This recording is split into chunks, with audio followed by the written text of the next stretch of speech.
திருச்சிற்றம்பலம்.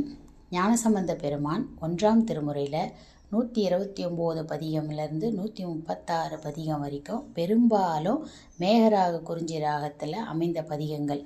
இந்த பதிகங்களை மழைவேட்டல் பதிகங்கள் அப்படின்னு நம்பப்படுகின்றன. ஏன்னா மழையை வரவழைப்பதற்காக இந்த பதிகங்கள் மேகராக குறிஞ்சியில் இருக்கிறதுனால இதை பாடினேன்னா நம்மளுக்கு வறட்சி நீங்கி மழை பொழியும் அப்படிங்கிற ஒரு நம்பிக்கை இருக்குது. இந்த மழைவேட்டல் பதிகங்கள் பாடி நிறைய டைமில் மழை வந்ததையும் கண்கூட பார்த்துருக்கோம். போன வருஷம் இந்த மழைவேட்டல் பதிகங்களை நான் ஒவ்வொரு பதிகமாக பாடி நான் என்னுடைய சேனலில் போடும்போது நம்ப மாட்டீங்க, உண்மையிலே நடந்தது இது. அப்போது ஒருத்தவங்க 2 பேர் கேட்டாங்க, ஏங்க இதை படித்தா நமக்கு மழை பொழியுமா அப்படின்னு. ஆனால் அந்த 6ஆவது பதிகம் போடுற அன்றைக்கி அதுக்கு மறுநாளெல்லாம் அவ்வளோ நல்ல மழை. அதே மாதிரி என்னோடய ஃப்ரெண்டும் ஒருத்தவங்க போட்டிருந்தாங்க இந்த சேனலில்.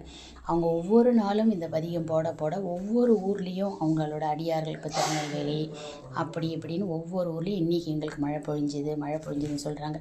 இது கண்கூட கண்ட உண்மை. எல்லாரும் நிறைய பார்த்துருக்காங்க. நீங்களும் இந்த மழைவேட்டல் பதிகத்தை பாடுனீங்கன்னா இப்போ அடிக்கிற வெயிலுக்கு நம்மளோட ஊர்லலாம் தணிஞ்சு, இந்த வெயில் தணிந்து நம்மளுக்கு மழை பெய்யுன்ற நம்பிக்கை இருக்குது. அந்த நம்பிக்கையோடு இந்த பதிகங்களை ஒரு நாளைக்கு ஒரு பதிகம்னு நம்ம பாடணுன்னா நாம் வருண பகவான் நமக்கு அருள் செய்வார் அப்படிங்கிறது நிச்சயம்.